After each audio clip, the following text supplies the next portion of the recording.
All right, hello, ladies and gentlemen. So, in today's episode, I interview Summit Strength clients Jill and Dan, who've recently come back from a successful adventure doing the Tour du Mont Blanc.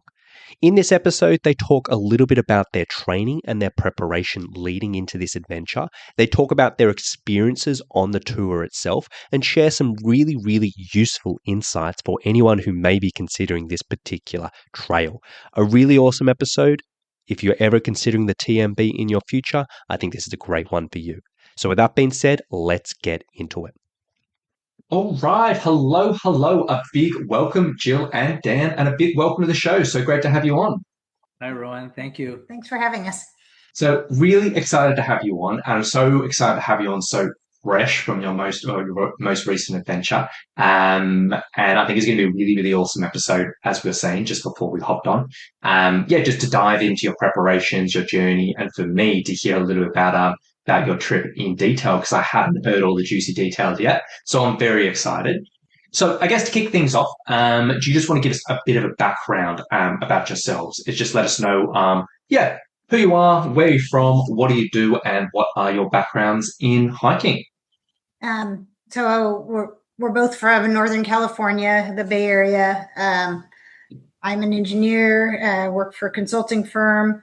I guess before we started working with you, my background as hiking was really just hiking with friends, or background. Hiking with friends, 4 to 5 miles once in a while on the weekends, and very occasional backpacking. Yeah. So I'm also I'm in the same place where she's from, since we live together. We're husband and wife, and I'm also an engineer, and I spend a lot of time sitting down, and it feels like we've known you a while since we worked with you for our Kilimanjaro hike in 2023. And, before that, maybe 5 years, I can remember some of these hikes that I did were just like little 3-mile hikes going up a hill. I was out of breath, And so, I really enjoyed the training for Kilimanjaro. And then again, for this Mont Blanc hike, it was really helpful to have discipline training. Yeah. Yeah, fantastic. And yeah, it's a real shame that I didn't get you on the podcast after the first trip. And we're going to have the follow-up episode, but what can you do there? We're here now, so we'll make the most of it. So Sure. So I guess let's start with your typical approaches to training. So before we started working together, whether that's before the first trip or before, in the meantime, before we started on this most recent expedition, what was each of your typical approaches to training or exercise? Well, the last few years, I guess before we started working with you, were just classes at the gym. So like a mix of dance and yoga and weightlifting. That's me. And I would do so my own training, which really wasn't training, because I would go and use a machine, lift weights a little bit, and then go on the treadmill and look at my phone and read emails or whatever, and nothing real disciplined and not with a real purpose. I enjoyed the classes that I was doing, and then with your program, we started. Okay, you're working on certain things and with routine and trying to improve your strength along the way and stamina and all that good stuff. So that helped a lot. And I kept doing classes as well to improve cardio and strength. So a combination of things, but I stepped it up, kind of trying to meet your challenges with your, with your routine, every day and for how long it has to go. I see. And then tell us about the big goal that you had set yourselves for this time around. What were you particularly training for? And what was the instigator of this specific trip that you chose? So we wanted to do originally we were thinking some kind of end-to-end hiking, and he wanted to go to Europe. So I came up with the Tour du Mont Blanc because I wanted to push us a little more. And I guess Yeah, since we'd done Kilimanjaro a few years earlier, I knew that if we worked at it, we could get to the point where we could do it. Even if I was thinking this was a lot harder. I guess in my head it was harder. Yeah. Yeah. I don't know. Well, yeah, it was when Jill said Mont Blanc, and I was looking at pictures and all that, and thinking, "Wow, this is beautiful." I thought, "Oh, we got to do this." And then she said, "It's 10 days continuous or consecutive days, and each day is at least 5 hours of hiking. Sorry, we're going to use miles and all that, but like almost 10 miles a day and things like that, and every day, and going up and down mountains and a lot of elevation gain and going down as well." And I thought, okay, this might be more challenging because it's longer days and longer distances every day, and there's no break, no off days. So my goal was, can I do this thing? I don't want to be that guy that gets that ride from one trail from the hotel to the next hotel or the next hostel or whatever.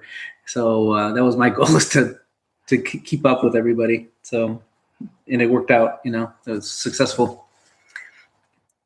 And then when you're looking at this particular goal, and you're like, right, is it going to be a bit of a step up? Obviously, you got your 10 days continuous.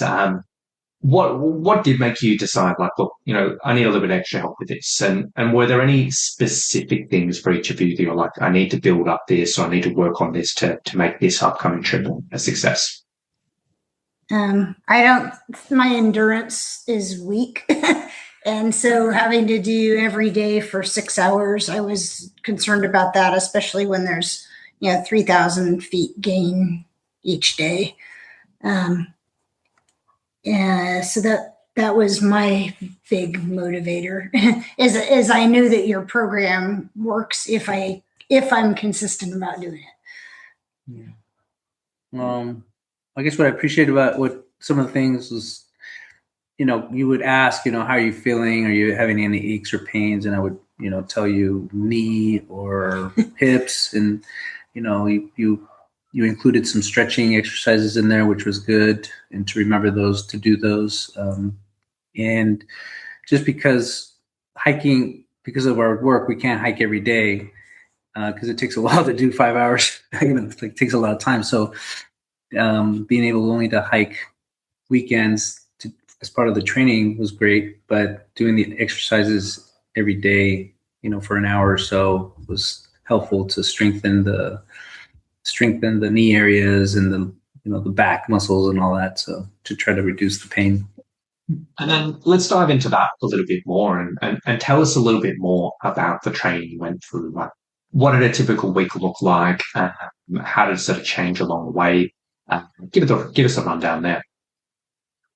For me, the program was 2 or 3 days of strength training each week using hand weights, and then also interval training, which was like stairs or running, and then loaded pack walks, weekly hikes.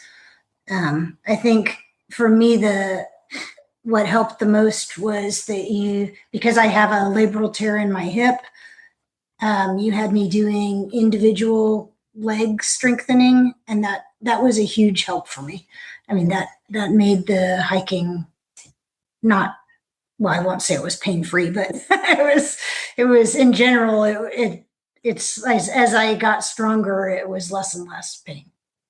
And really on the actual trip, I didn't have any pain at all. So, except in my feet got tired, but that was it. Yeah. My training is a little bit different because I was doing other things, and you kind of acknowledge that. So it's like, okay, you're doing that already in the gym. Okay, so let's do some other things. So, and like the, kind of like the core exercises you're doing for me. And again, I mentioned the stretching, which was very helpful. And, I still want to do those. I'll continue doing those, but just focusing on one area at a time and not trying to do everything at once on a day, every day. So just changing it up every day. The cycling one that you do for cardio, whether it's, well, also strength, because you do that slow, really high resistance one that helps, for strengthening, and then the the fast one for cardio helps a lot. So I felt really good on the mountains, going up and down. Didn't have any issues. Pain wise, all manageable. I felt like, well, I could keep going another, I don't know if 10 days, but maybe another few days would have been nice, just because I enjoyed it so much, and being out there in the nature and beautiful scenery was great. So, it was really helpful. And by the way, I'm curious, we're sounding like I could tell, I don't know if you said you're not videoing this, but we're not 20-year-olds and 30-year-olds or 40-year-olds. So we're a little older. So that's why, we were concerned about trying to sustain this for 10 days. Yeah. And for context for the listeners who are wondering about those bike intervals Dan was just mentioning. So he was talking about the heavier stuff, which we talked about in this podcast before, the cycle grind, where we load up the bike quite heavy and we sort of cycle along almost like you're going through mud, which can be very, very useful for muscular endurance. And then the intervals, we do a few different sort of higher intensity intervals in different ways, which can be a nice way of reaching higher intensities, but in a way that, a little bit more manageable than having to run up a hill. Some people are running up a hill, which Jill may have been doing. But slightly more manageable for a lot of people. So for context for listeners. Now, obviously, any type of training journey, it's never smooth. There's always things that come up along the way. There's always roadblocks or whatever it may be. So for each of you, were there any particular roadblocks that did come up along the way through the training? And if so, how did you go about overcoming them? I mean, some days you're not motivated. And I think one of your podcasts talked about just going out and doing 5 minutes and then saying you could quit if you felt like it. Every time I did that, I'd be like, okay, 5 minutes, and then I'd finish the whole thing.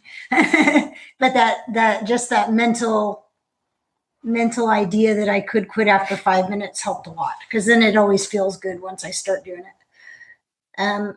But getting like our last month where I thought, we were a little behind in the training, and then I ended up getting a cold and being really not feeling well for a week, and then got over that, did a couple of hikes, and then I ended up with food poisoning. So that just like my last month did not go well in the training, but I ended up okay.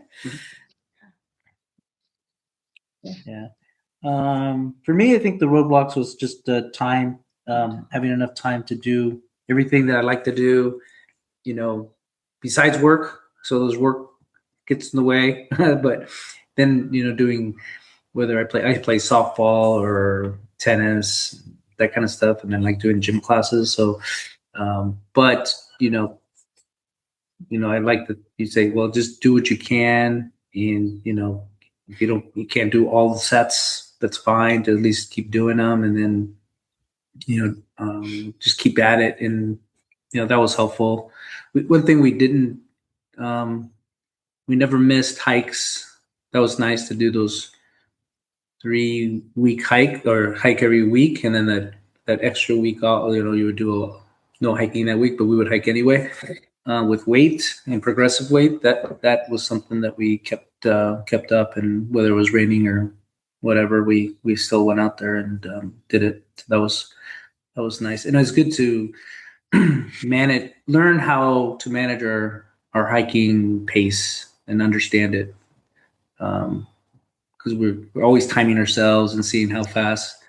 And so we're saying, like, it looks like we can keep up with the average hiker based on what we searched online about Mont Blanc. And it turned out that it was a good understanding where we were going into it. Fantastic. So on that front, for the listeners who do love the numbers, what numbers did you come up with there for the average speed? Can you remember off the top of your head, or? 30-minute miles on average. So faster downhill, slower uphill. I mean, depending on how steep it was. Mm-hmm. Yeah. And that was fine for our group. I mean, we didn't hike with the fastest group. We could keep up with the 20-year-olds and the guide while the other people in the group were a bit slower. Yeah, nice. No, it's nice. Awesome. Yeah. So on that front, let's get into that side of things. Let's get into the adventure. So yeah, tell us all about it. How did it go? Take us through the journey. Yeah, give us the whole rundown. Well, so we started off in Chamonix, and we went on a guided tour, and we did the luggage service, so they took it from place to place for us, all the nights. Yeah. I would strongly recommend that. We're in our late 50s, and it just made it more enjoyable. There were some amazing people on that trail who were running the whole thing, or we saw 3 people biking it. And that's, and yeah, there are some very fit people out there. So, I just felt like we could socialize more and enjoy the scenery and everything. And because of the training with the heavier packs, my pack was never as heavy as I trained with. And so it would never felt like a burden. Well, I think that just getting to that place and being able to just enjoy the landscape was great. And that kind of takes, when you're appreciating all the wildflower, because we went in like late spring and they had a lot of snow this year. So everything was blooming, and I've never seen so many wildflowers ever. And we were appreciating that along the way, and the glaciers and snow-capped mountains, the rivers, and so it didn't seem like we were really, before you knew it, you were like halfway through the hike and we're ready to have a break for lunch or whatever. So it didn't really notice it. Maybe sometimes it was grueling going up the hill or going up the mountain, but the guide gave us enough breaks, and you could tell. The guy was like gliding, so he could keep going because he's in his late 20s. But he saw, what our pace was, and wasn't pushing us. And we'd take a lot of breaks and snacks and all that. And I think that was a good way to do it. The thing about having our stuff move from place to place, I think, if you're gung ho and you want to backpack it, you could do it. But we're like past that. If we wanted to do all 10 days, there's no way we're going to haul, 30 pounds or 40 pounds every day. So, in general, the TMB is, up. Your first half of the day is uphill, all uphill, and then you have lunch at a peak, usually at a refugio or where they have some drinks and food and bathroom if you buy something, and then downhill. So it's lots of up, lots of down. But it was a lot of fun. In some ways we were really lucky on the weather. It was hotter than I expected, but that meant that there wasn't as much snow. So we never needed to use the micro crampons. But if we'd gone 2 weeks earlier, it would have been all micro crampons, is what they had told us. So we crossed some snow, but it wasn't hard. Yeah, and we didn't. We were prepared for any type of weather, and there was only one day where we actually got rain. So, and actually, that was not that bad. It was actually nice and refreshing to cool things down, and that made it interesting. But we had one day with really, really strong wind. Oh yeah, that is interesting. Like where right before the rain started, and like just trying to put on rain pants. I lifted up my rain pants out of the pack and they were going sideways in the air, and trying to put them on. I think I lost a glove because it blew off the mountain. So there was a little weather, but nothing bad. Yeah.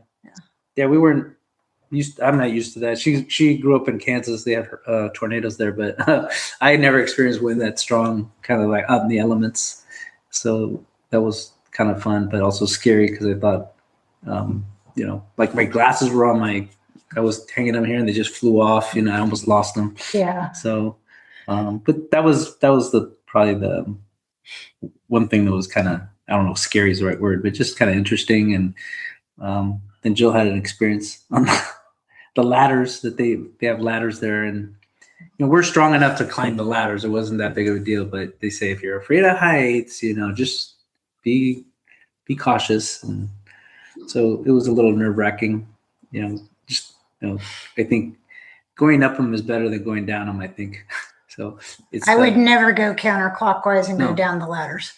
We went counterclockwise. I mean, clockwise. Yeah. Sorry. Counterclockwise is the way to go, in my opinion, not clockwise. Yeah. That's a really good tip for anyone who's not a big fan of those heights, because I don't know how dodgy ladders can feel, let alone going down them. So yeah. So I guess I just want to. One of the things that I think it's important to you have to kind of think about what you do in terms of your hiking abilities and all that, because these programs or these tours that go, or if you go on your own, but even the tours, they don't tell you, hey, you should do this to get ready for this trip and all that. So you have to kind of look out for yourself and condition yourself and prepare yourself for those kind of long hikes. So absolutely. Yeah. So on that front, you've mentioned some weather, you've mentioned and some wind, you've mentioned the ladders. Was there any other, I guess, major challenges you faced along the way, or anything that was, I guess, harder than you kind of anticipated or expected? No, it was actually easier than I think I'd built it up so much in my head. It was easier than I had thought, except for the last day. Those ladders were, well, I don't like heights a lot, so the ladders are hard to begin with. But I think not more than the ladders, they have like wood beams kind of nailed into rock. Those were, I thought, more scary because there's no handrail, there's no nothing, and it's if you fall a long ways. So. Yeah. I think the training. I mean, I think that by training, somebody said, "Did you overtrain?" I think, or did you train enough? And I thought we trained just enough, so that Just enough, yeah. it seemed, or maybe we overdid it, but we're ready. We're not overdoing it. So it wasn't it wasn't as challenging as we thought it was going to be. Now, I think one of the things that, like reading online, they're talking about, oh yeah, there's way more bathrooms, way more water sources than I thought. It was like you can get water every 2 hours. That was not a true statement at all. I mean, we had, I think it was five hours one day between bathrooms. I mean, so like the guys would just go off, but the whole rest of the group were women. It was a long ways between bathrooms. And for me, 2 liters of water was good for a day, but he drinks like 3 or 4 liters a day. Yeah. And I was always training with more weight. You'd say a certain weight per weekend. I would add a little bit more because I know that I drink a lot of water, so I'd always carry more water. And I ended up just perfect, Yeah. into the amount of water. And then outside of, I guess, challenges and outside of anything like that, was there anything else that you experienced on the trail or went through on the trail that you hadn't really considered or maybe hadn't read up about or anything like that? Well, I thought we were going to, we didn't know all the details about where we were going to stay. So I thought we were actually going to be staying, in the dormitory style places. But I guess she paid for the extra ticket or the premium package. Well, no, it was nicer than I thought it was going to be. Yeah. I thought, I didn't. Well, some of the nights, I think we had 2 or 3 nights that were kind of, but the other nights were nice. I think it's on purpose. They don't want to, because I don't think they know weeks in advance where they're actually going to be. So they don't want to get everybody's expectations up and say, we're going to be staying here. And then it turns out we don't. So, but we were actually, we didn't set high expectations to start with. So that was, but it's always important to not, to be ready, prepared for anything and not get disappointed if it doesn't happen, but then be pleasantly surprised when it's better than you expected. I think the thing I didn't think about is when we would get to the hotel and you've just hiked all day, you're tired, you're ready to rest. And then they say, oh yeah, your luggage is, down a flight of stairs, and then your room's up 4 flights of stairs, and there's no air conditioning anywhere, so it was hot. and yeah, it's the kind of the last thing you want to do is luggage up 4 flights of stairs when you've just hiked all that ways. But it is what it is. I guess I didn't. Yeah, in some of these mountain places, they're more geared towards the winter months or winter ski season. So during the summer when it's hot, they don't seem to have a lot of no air conditioning, which is okay, but not even like ventilation. So it's like really hot and muggy in some places. So kind of hard to sleep some nights. Yeah, hard to sleep. So that's something to get prepared, be prepared for, is the conditions might not be ideal, especially in the summer. And it was like warmer than usual temperatures. I was just going to say, like our group was all from Malaysia, and I know that, I mean, we'd all read what you're going to have for lunches, like cheese and bread and lunch meat and the local stuff from each place. But I thought, oh, I don't like lunch meat, but I like cheese and bread. But I hadn't really thought about cheese and bread for 10 days in a row. It's a lot of cheese and bread. I realized I was gaining weight hiking 6 hours a day. So we've had to back off that. Yeah, well, that's good to know. There you go. Not something you'd really expect. So there you go. So let's talk about the end. 10 days on the trail, going through the mountains, or hopefully having a great time. You got to the end, completed it. How did you feel? What was going through each of your heads at the end? Yeah, I was like I mentioned earlier that I thought, wow, I could keep doing this. It'd be nice to keep doing it for another few days because I was enjoying it. And but it was like kind of like at the beginning, like maybe that third day, it's like, wow, we got to do this for another 7 days. Just kind of, can we do it? And then I think after a while, we kind of got used to the routine, and we're actually, I think, maybe getting a little stronger as we went along, and getting used to the up and down and the slightly higher altitude than we're used to, because since we're at sea level here where we live. And so I felt pretty excited that we did it, and we did it without any injuries, so to speak. I know that she felt a little, her chin and all that, but I think overall it didn't happen at the beginning. No one fell, so it was great. Yeah. No one fell. Well, you could fall on those. There's a lot of loose rock and all that, and trails. It's more rock than we thought it was going to be. Yeah. Yeah, I was excited. I was happy I'd done it. I was sad we're leaving the group we were with because we enjoyed them a lot. By the time I was coming down, I had hurt I did have some tendonitis in my leg, so that was I was kind of ready to be done hiking by the time I got to the bottom. But that was just because I had injured it. Mm-hmm. Yeah. We still were able to enjoy a nice bottle of wine, French wine, at the end. And a nice dinner. Yeah, nice dinner in Chamonix. Yes. What was the dinner? What did you have? Oh, it was a pre-fee, and it was so 3 courses. Yeah. Yeah. I think I was missing I was missing having a nice steak, so I had a nice steak, and and the wine was pretty good. So nice. And so now at the other end of this, completed Tour du Mont Blanc, previously done Kilimanjaro.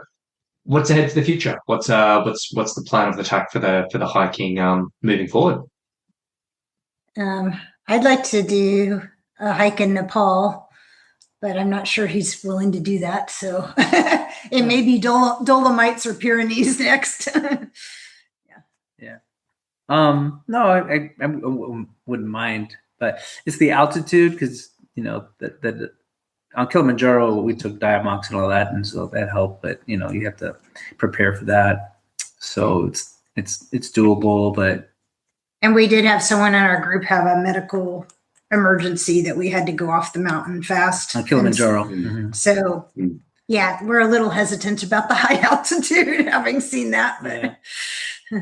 So, That's I great. mean, that's something we are, as soon as, I don't think it was like just the next day we're back at home and she's already looking at the, what other long hikes we can do. So we might be calling you for more help with another hike.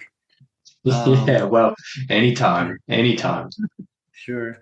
And then But, if if you anyone, recommend any places, let us know. well, you've mentioned a few good ones there. So I think the world's your oyster after being able to complete, after Kili, after this, so many options out there. It's really a case of what do you want to do and what appeals to you. And I think it's all within your reach after this. Yeah. So I was going to say, obviously, a lot of people listening to this, I know a lot of people have Tour du Mont Blanc on their bucket list. That is very, very high on a lot of listeners' list. So if anyone was specifically considering this adventure for somewhere in the future, what advice would you give them? Train sufficiently so that you can enjoy it and not be in pain on the mountain. I think I was happy with all the training I'd done. And make sure you do your interval running and or whatever interval training you do. That helps. It helps with the elevation if you're from sea level. I was going to say, I guess be prepared for any condition, especially warmer weather if you're not used to that. I think that's something that where we're kind of lucky because we actually experience warmer weather during the day and it's similar conditions. So be prepared for that and just try to stay cool. And the other thing I would recommend is if you really enjoy the spring flowers and all that, then try to go early in the summer season. But we got lucky, I think, because we got lucky. she mentioned like if we would have gone like maybe 3 weeks earlier, it probably would have been a lot of places where it's still snow on the ground, and it would have been a completely different experience. So I guess that's a matter of luck, but but I guess I don't know how it is if you go later in the summer season. It's probably a lot hotter and maybe different things, but it depends on the year. So. Awesome. Well, I feel like we've covered some really, really, really good stuff today, and there's been some very interesting, unique insights that you've shared, which are like insider information for these trips, which I think a lot of people very much appreciate. And it's been awesome having each of you on. I guess before we wrap things up today, was there anything else we didn't get a chance to cover today that you'd like to add? I'll tell you a little funny story. When we went, as she mentioned, we went with a group from Malaysia, and they're all friends, and we're the only two people that they didn't know. So it was, and the group we went with, they like to do 12 people maximum, which is kind of nice. I would probably say if you're going to go on one of those guided tours, try to go the ones that have the smaller groups because you get a little bit more personal touch and you get the chance to meet the people. But before, how before you do a hike, you have us do some stretches. So the first day we said we have to do some stretches, people. And they all joked. They said, "Oh, you guys are professional hikers." So they started to do stretching every day before we went hiking. Yes, the guide had us all line up and give us our favorite stretch. And so we'd go down the row and we'd all do a stretch. Yeah. How good. Oh, I love that. Fantastic. Awesome. Well, thank you so much for coming on today and sharing your experience. I really, really do appreciate it. I think this has been an awesome episode. I think a lot of people are going to enjoy it. So thank you so much. Really, really appreciate it. Thanks, Roman. So there you go, guys. I really do hope you've enjoyed today's episode. Last thing I will say, as I always say on this podcast, if you're interested in learning a little bit about the online personal training that Jill and Dan use to prepare for this high altitude adventure, you can go to summitstrength.com.au/online. Now, on that page, there's a big video, talks a lot about our training. And if it sounds like something you'd like to explore a little bit more, there's a link on that page. You can book a free call with our team. We can have a bit of a chat and see if and how we may be able to help you out. So if you want to learn more, go to summitstrength.com.au/online and we can take it from there. So with that being said, thank you so much for listening. Hope you've enjoyed it and we'll talk to you very, very soon. Bye.